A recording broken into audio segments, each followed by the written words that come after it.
it's a country that's arid and it's got nothing.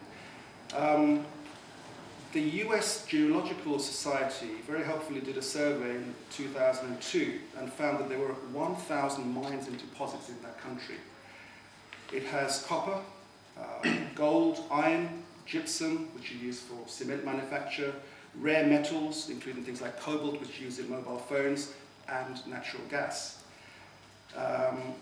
Earlier this year, the Chinese paid $3 billion for a world-class copper mine just south of Kabul, something that is not really generally well known.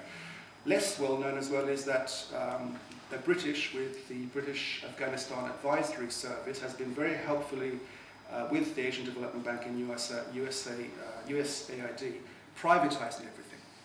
So we're not there just for the alleged reasons, we are also taking care of their minerals and their fuel.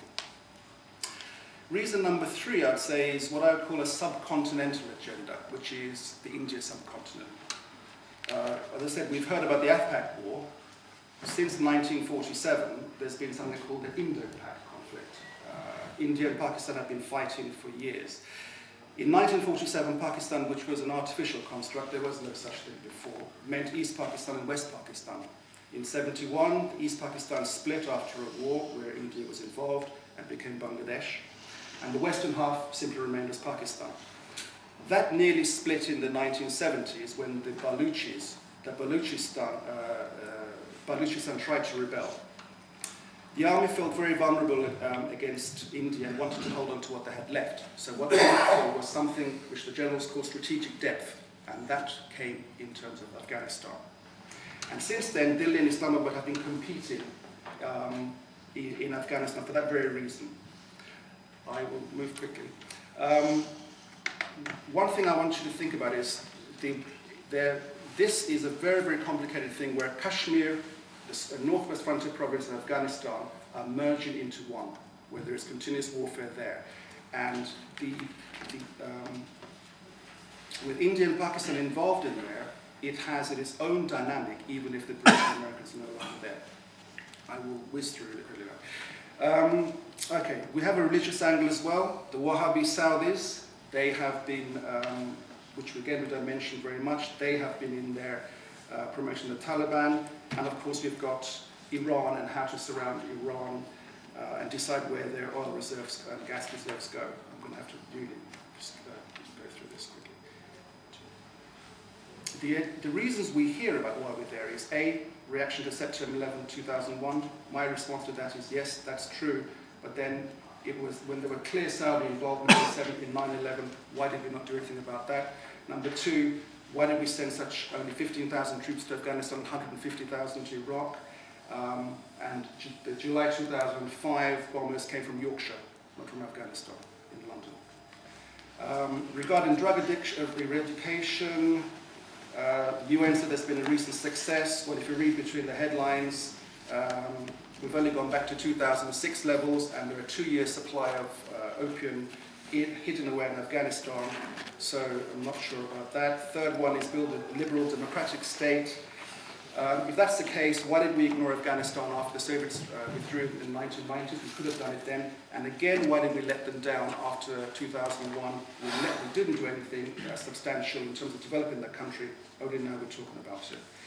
If you come to the core, the solution I would say is we should really look at where the real problems come from. Number 1 is Pakistan's inter-service intelligence, ISI.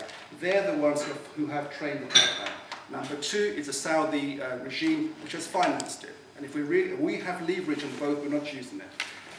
Number 3, Britain has some sort of historical mission. You know, it gets our seat in the UN.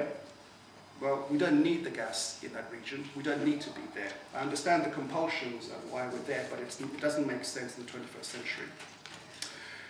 The consequences, and this is the fun way, the consequences of this could be as follows. And if we have time, we could discuss it later.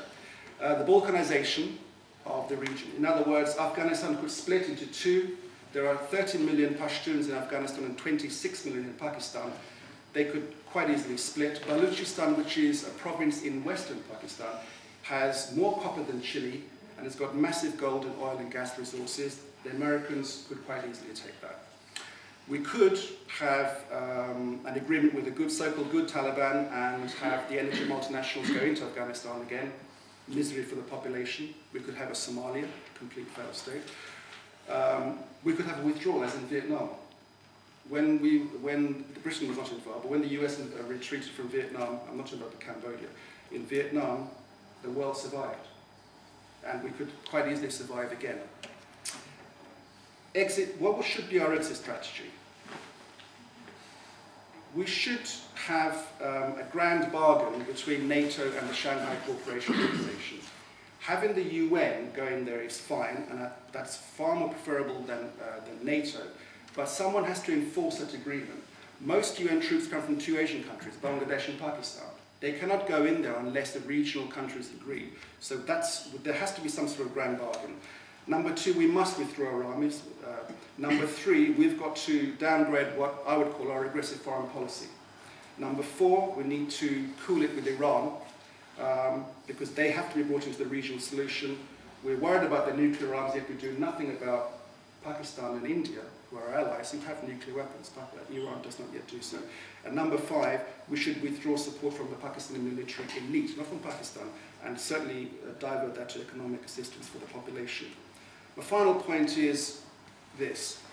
In 4 months' time, or 3 months' time, we're going to be looking at Copenhagen and climate change.